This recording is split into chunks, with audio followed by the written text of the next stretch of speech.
Que Deus abençoe sua vida também neste dia. Que a glória do Senhor seja manifesta na sua casa e que você possa ver os seus recebendo as bênçãos da salvação, da cura, da libertação.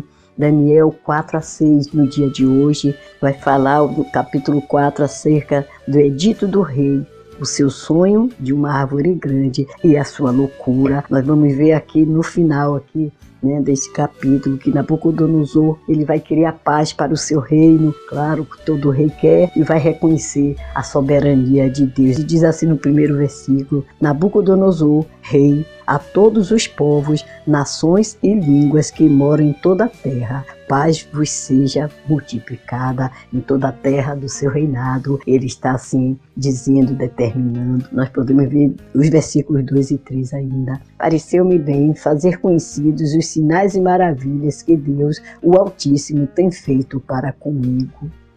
Quão grandes são os seus sinais e quão poderosas as suas maravilhas. O seu reino é um reino sempre eterno, e o seu domínio de geração em geração. Falando de reino, ele conhecia muito bem o que era reinar, o que era governar um reino, e ele agora vai dizer, a experiência que ele vai vivenciar. E nós vamos estar lendo, vocês vão estar lendo. Ele vai dizer que Deus é o único Deus, e é Ele que é um Deus de geração em geração. O seu reino é eterno, o seu reino não vai ter fim, e ele vai passar, Nabucodonosor, como ele passou, mas o reino do Deus eterno nunca passaria, e ele vai reconhecer ali o poder de Deus através daquela revelação, através da falta de humildade que ele na verdade não teve. No versículo 27 vai dizer assim: portanto, ó rei, aceita o meu conselho e desfaze os teus pecados pela justiça e as tuas iniquidades, usando de misericórdia para com os pobres, e talvez se prolongue a tua tranquilidade. Ele queria a paz do reino, sim, como todo rei, mas ele não cuidava muito bem dos pobres.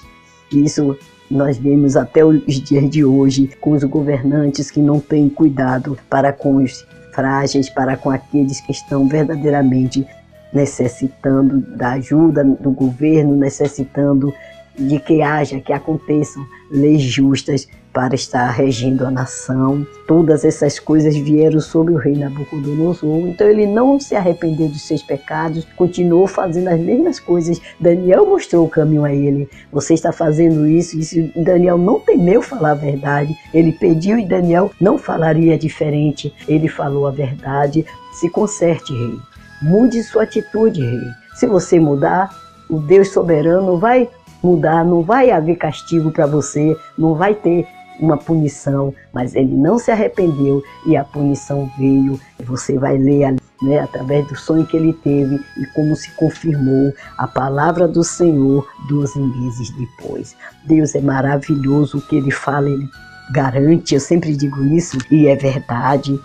Nós vamos ver aqui no capítulo 5 o banquete do rei Belsazar, a mão misteriosa, provavelmente neto de Nabucodonosor, filho de Nabonido, forma original Nabonadius, contam, porque não tem muito relato assim, que possa ser encontrado. Então provavelmente ele era filho de Nabonido, que foi o último rei da Babilônia antes de ser conquistada. Então nós vamos ver aqui também que essa rainha mãe que vai instruir a Beltesazar, chamar Daniel para interpretar aquela escritura na parede, e vai dizer assim nos versículos 16 a 20: eu, porém, tenho ouvido dizer de ti que podes dar interpretações e solver dúvidas. Agora, se puderes ler esta escritura e fazer-me saber a sua interpretação, serás vestido de púrpura e terás cadeia de ouro ao pescoço, e no reino serás o terceiro dominador.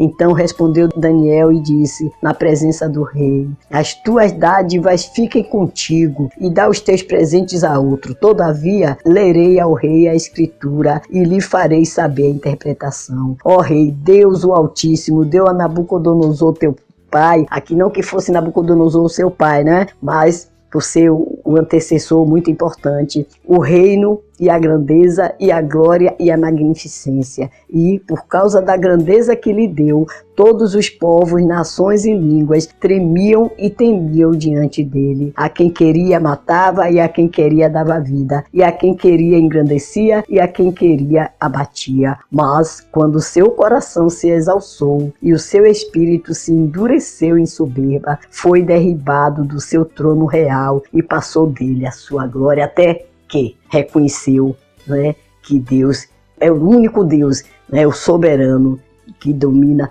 todas as coisas. Então nós vamos ver aqui, Daniel vai ser chamado a rainha mãe, a rainha vai, lembra desse Daniel, ninguém podia interpretar, mas Daniel ia interpretar, e como sempre, pedindo ao Altíssimo a interpretação, e ele vai dar a interpretação daquelas palavras que estavam ali escritas naquela parede. Nós vamos estar lendo, você vai estar lendo, e cada palavra ali, porque na verdade, Mene, Mene, Tekel, Farsim, na verdade eram palavras que eles conheciam muito bem, não é? Porque notava peso, medida, cortar, dividir, repartir. Então eles iam entender quando Daniel viesse a dar a interpretação, não só porque ali as palavras estavam escritas, mas porque a própria interpretação vinha do Senhor. E o que é que vai acontecer?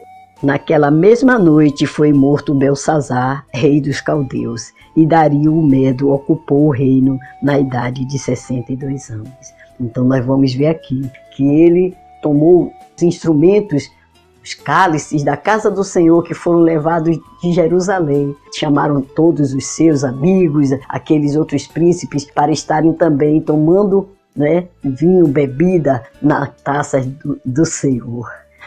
Quantos estão querendo assenhorear de você, destruir você, fazer qualquer coisa com você? Você é um instrumento do Senhor, você é a casa do Senhor, Deus não vai permitir. Aparentemente pode até estar parecendo que Ele está permitindo, e Ele até deixa para que esses que estejam assim fazendo contra a sua vida pensem que vai dar tudo certo, que vão lhe destruir, mas não vão lhe destruir, porque é o Senhor que vai destruí-los se não se arrependerem. Então nós vamos ver, Ele vem, Ele faz como disse, que é vestido de púrpura, que Daniel não queria nada disso. Púrpura era uma cor, né, que eles davam as vestes para aqueles ilustres, para os mais poderosos do reino, e a cadeia, né, no seu pescoço, né, como José no Egito também teve, porque era denotado ali o poderio dele no reino, mas ele não fez questão de nada disso, mas passaram para ele como tinham dito. Mas naquela mesma noite Dario o Medo ocupou o reino.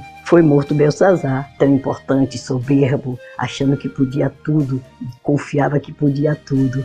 E ele mal sabia que enquanto estavam ali dando aquele banquete para alegrar aquele povo, Dario estava invadindo para destruí-lo. Muitos estão alegres, bebendo, se divertindo, e não sabem que a destruição está à porta, que se não se arrependerem, não deixarem os seus maus caminhos, ela virá. Mas que Deus se apiede, Deus se compadeça de seu filho, de seu esposo, sua esposa, você que está intercedendo por essas vidas, para que elas venham se arrepender antes que a destruição chegue a elas.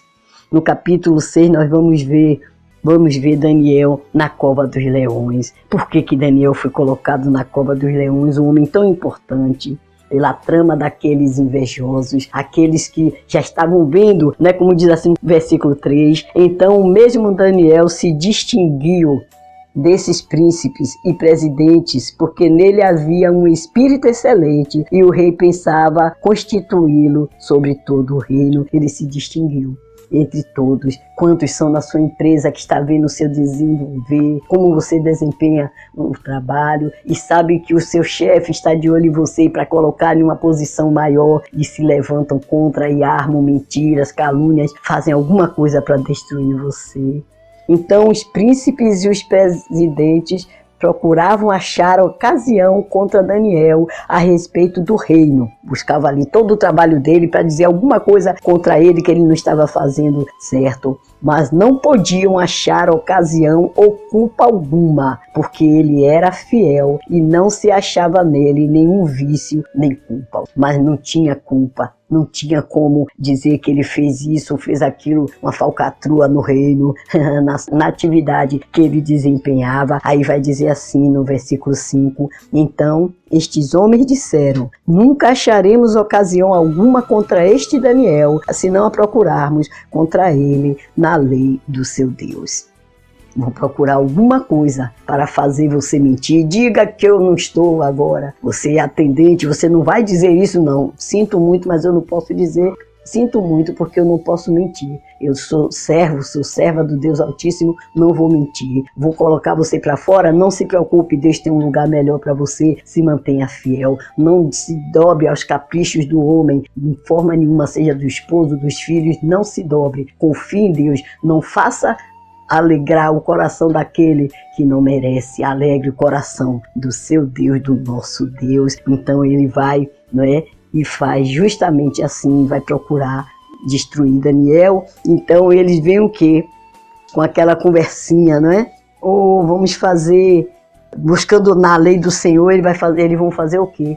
Eles vão dizer ao rei, né? Eles se juntam, claro, aí podem ser até inimigos, mas contra o servo do Senhor se juntam. Ficam juntos e ali ele, né, dizer ao rei, ô rei, aí vem com a bajulação, o rei também gostava disso, né? Vamos fazer agora que durante 30 dias ninguém faça petição a outro Deus, senão o Senhor, e aquela conversa toda que você vai estar lendo, e ele vai acatar e assina o edito e sela com o selo real, e ali eles armaram contra Daniel, e diz a palavra de Deus que quando Daniel, né, soube desse edito, o que foi que ele fez? Correu, tremeu, ele foi justamente para o quarto dele, que dava a banda para Jerusalém, se ajoelhou e orou. Então é assim, tem que se manter firme, deixe o mundo cair, mas não se dobre diante do mundo. Então continue firme, confiando em Deus, essa situação vai passar, no final tudo vai dar certo a seu favor, como deu para Daniel. Deus, muito obrigado, Deus, porque o Senhor é maravilhoso e nós confiamos em Ti. Essa palavra é para nós. Hoje, obrigado a Deus, porque houve um jovem chamado Daniel, seus amigos, que deixaram um grande legado, uma lição maravilhosa para nós no dia de hoje. Deus, entregamos em Tuas mãos as situações que os Teus servos estão passando, de vergonha, luta, ó Deus, no trabalho, na família, na sociedade, ó Deus, mas que o Senhor seja com esses que estão sofrendo, para que possam entender que o Senhor vai exaltar, que aquele que se humilha na Tua presença, o Senhor exalta. Deixe o mundo parecer que vai dominar, o mundo não pode dominar, o diabo não vai dominar o servo do Senhor. Faça com que caia por terra toda a trama do inferno contra a sua vida. Fique firme com o Senhor, confie nele, entregue-se cada dia mais na sua presença, lendo a sua santa palavra, buscando nele as respostas, e ele vai fazer com que tudo venha realmente concorrer para o seu bem. Muito obrigado, Deus, por essa palavra, em nome de Jesus. Amém. Com amor em Cristo, missionária auxiliadora Freitas.